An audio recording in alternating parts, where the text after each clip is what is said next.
She was carrying canned goods. That detail stays with you. Not because it changes what happened, but because of what it says about who she was on the morning of March 18, 1964. A 9-year-old girl walking to school in Hazleton, Pennsylvania, carrying canned goods she had brought from home to give to her teacher. A small act of generosity on an ordinary Wednesday morning. The kind of thing that doesn't get remembered unless something goes wrong. Something went wrong. Marise Chiverella left her family's home on the morning of March 18th at approximately 8:10 a.m. St. Joseph's Parochial School was her destination. She was a third grader, described by people who knew her as shy and sweet. A girl who was learning to play the organ and had told people she wanted to become a nun when she grew up. The canned goods were tucked under her arm. The walk was a familiar one. Hazleton in 1964 was the kind of small Pennsylvania coal town where children walked to school alone and nobody thought twice about it. Nobody thought twice about it until Marise didn't arrive. By afternoon, something had shifted in the way the community was holding its breath. A man was giving his 16-year-old nephew a driving lesson in the hours after school let out. They pulled near a waste coal pit, the kind of mining refuse site that dotted the landscape around Hazleton, remnants of an industry that had shaped everything about the town, and the man looked down into the pit and saw what he first thought was a large doll. It wasn't a doll. He called the police. Marise Chiverella had been found 2 miles from where she was last seen alive, in a coal mining pit in Hazel Township. She had been sexually assaulted. She had been strangled. The canned goods she had been carrying to school that morning were found near her body. She was 9 years old. Hazleton, Pennsylvania, in 1964, was a community already familiar with hardship. It sat in Luzerne County, about 80 miles north of Philadelphia, in the anthracite coal region that had built and broken generations of working families. The mines had defined everything: the economy, the culture, the particular kind of pride that comes from knowing that the work your grandfather did shaped the ground you walk on. But by 1964, the coal industry was contracting, and Hazleton was learning what it meant to lose the thing that had organized a community's identity for over a century.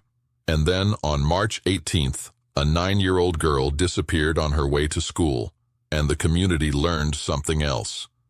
The Pennsylvania State Police investigated with everything they had. Investigators canvassed the area. They interviewed residents.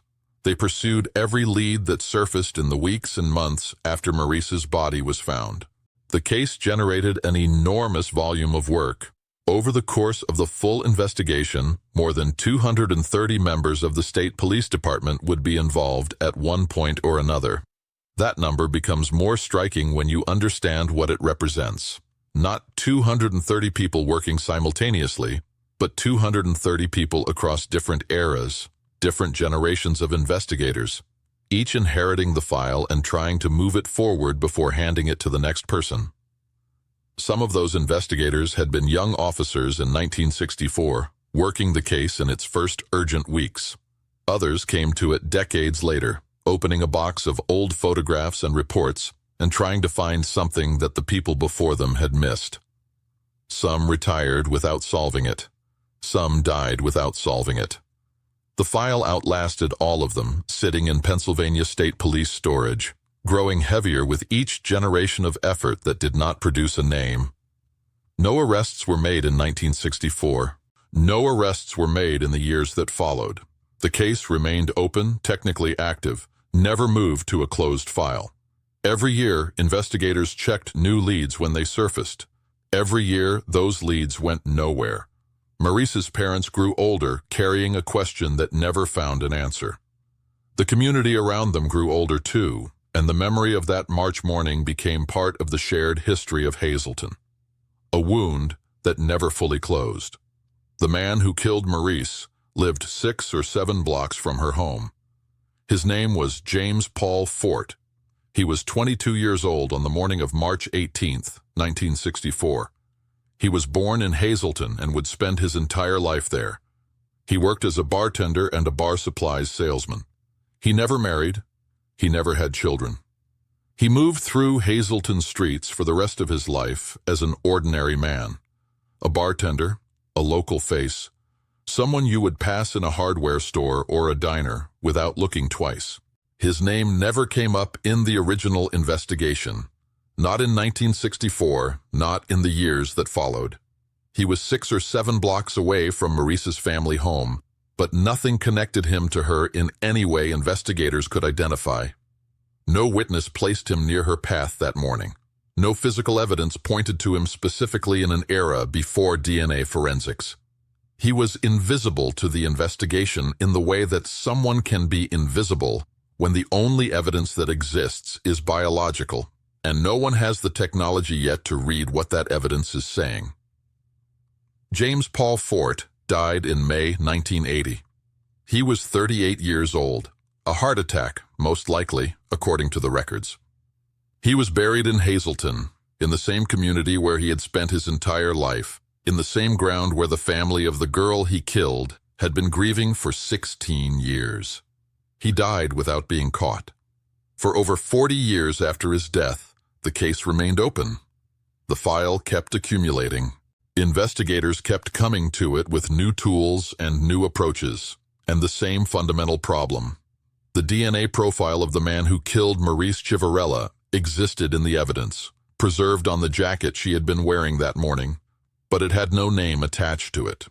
It pointed at someone. It just couldn't say who. In 2007, the Pennsylvania State Police DNA lab made a breakthrough that felt, at the time, like it might finally be the moment the case turned. Using fluid preserved from Marise's jacket, forensic technicians were able to develop a full suspect DNA profile. The biological evidence that had been collected in 1964 had survived decades in storage, and the technology had finally advanced enough to read it properly. The profile was submitted to CODIS, the FBI's national database of DNA collected from convicted offenders. Every month, automatically, the system ran a comparison between the Chiverella profile and every new entry added to the database. Every month, no match came back. The person who had left that DNA on Marise's jacket in 1964 had never been convicted of a qualifying offense after the mandatory DNA collection laws came into effect. Or his convictions predated the system entirely. Either way, the profile sat in the database for over a decade, running its monthly comparisons against an ever-growing pool of samples and producing nothing. Investigators kept checking. They kept the case active. They kept looking for new angles. The file on Marise Chiverella was not going to a closed shelf as long as there was a profile in CODIS and a match that hadn't come back yet. In 2018, investigators made a decision that would change the trajectory of the case completely. They partnered with Parabon Nanolabs, a private forensic company in Virginia that had been developing and refining techniques in investigative genetic genealogy. Rather than searching only against convicted offenders in a law enforcement database, genetic genealogy uploads a DNA profile to public ancestry platforms, databases where ordinary people have voluntarily submitted their own genetic material to trace their family histories and connect with relatives. The mathematics of this approach are different from traditional DNA matching. You are not looking for the person who committed the crime. You are looking for anyone who shares enough genetic material with the crime scene profile to indicate a biological relationship. The closer the relationship, the stronger the signal.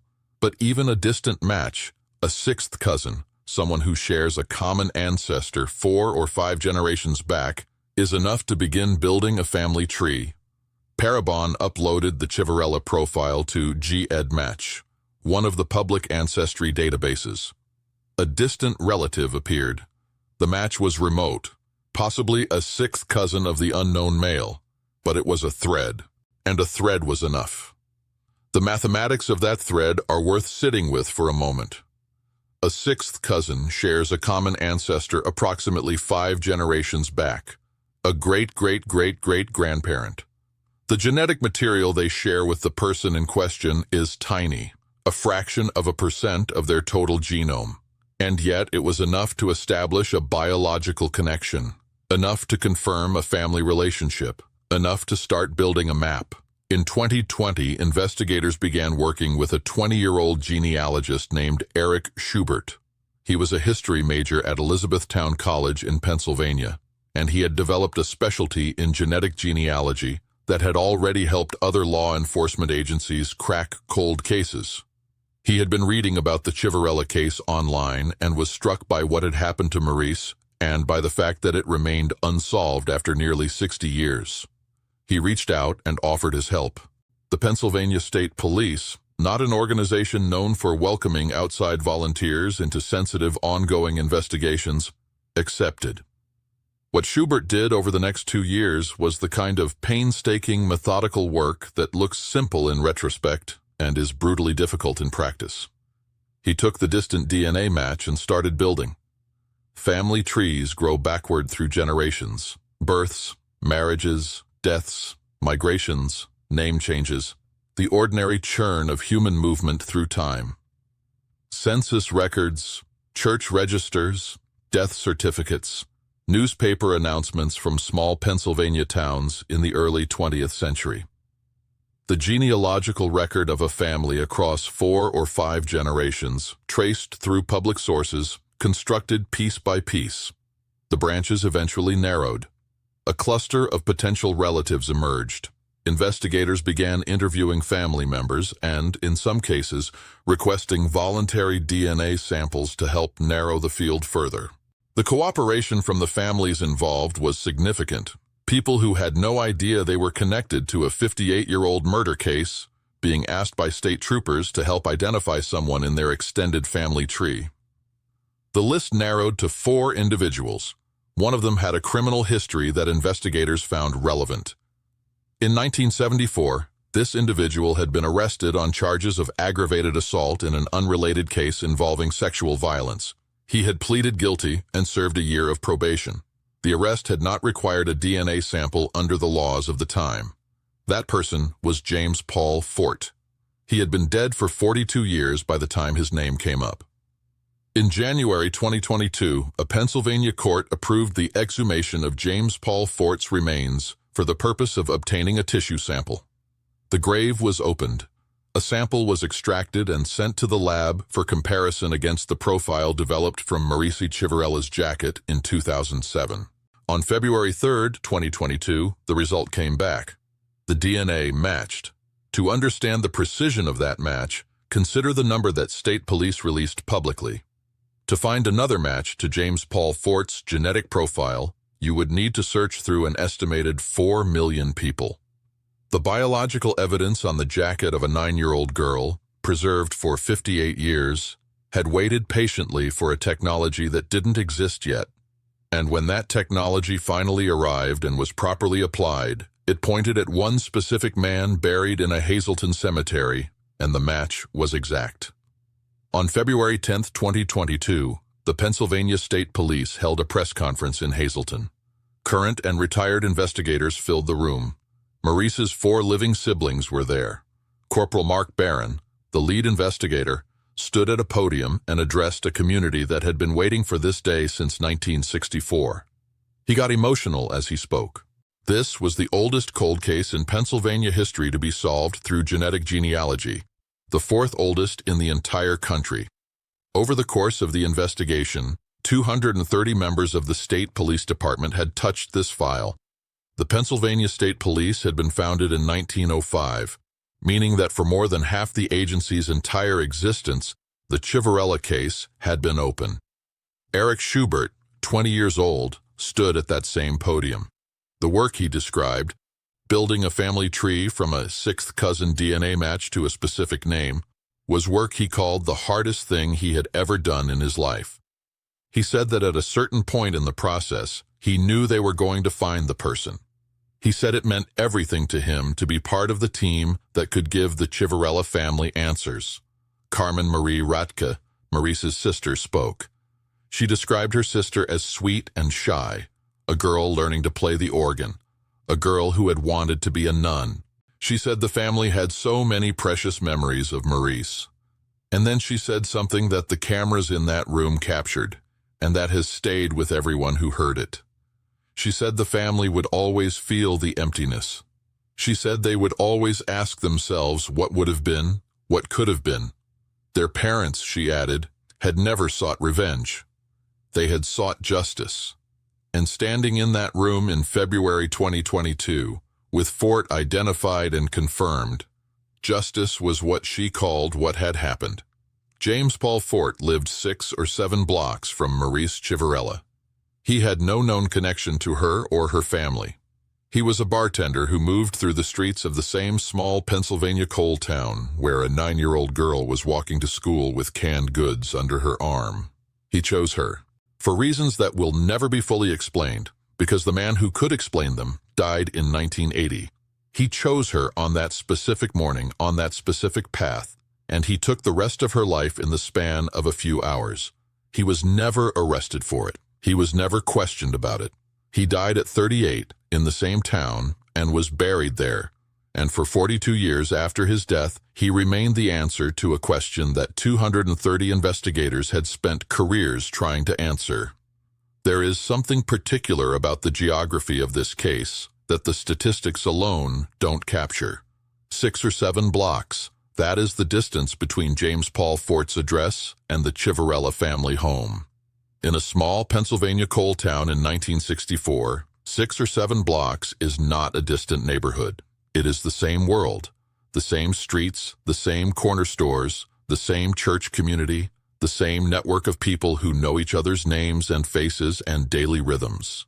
Forte did not drive in from somewhere else. He did not arrive from outside the community. He was already inside it. He walked those same blocks. He may have passed Marise's family home. He may have seen her before that morning.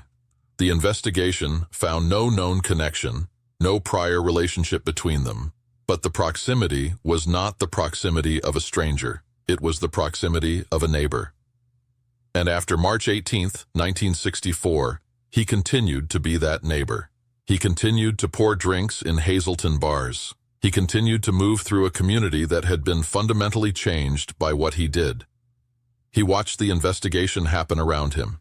He watched his town change the way it let children move through the world. He watched Marise's family grieve in the same town where he was living.